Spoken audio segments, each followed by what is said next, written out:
आणि एकीकडे प्रश्न असा होता की कार्यकर्त्यांचं ऐकायचं, आपला राजकीय स्वार्थ पाहायचा न लढून. कारण की आपण लढवायची कोणासमोर होती?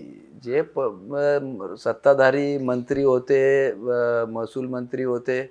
आणि मग अशा वेळेस आपण जर पडलो, पराभूत झालो तर अजून पुढचं राजकीय अंधारात आपण ढकललं जाऊ, असे अनेक प्रश्न होते.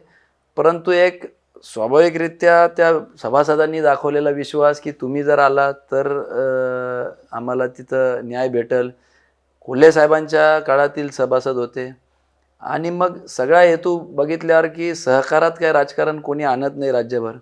मग आपणही त्या दृष्टिकोनातून त्या निवडणुकीकडे बघितलं. थांबवायचा प्रयत्न झाला वर्ण पक्षातनं डायरेक्टली अँड डायरेक्टली. नाही, आता स्वाभाविक त्यावेळेस निवडणुकीमध्ये जे काय करायचे प्रयत्न होतात ते सगळे त्यावेळेस झाले.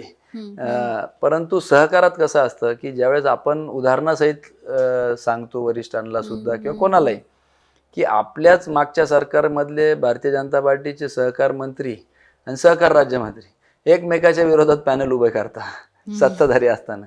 म्हणून सहकार हा राजकारणापलीकडे पाहायला गेलेला क्षेत्र आहे.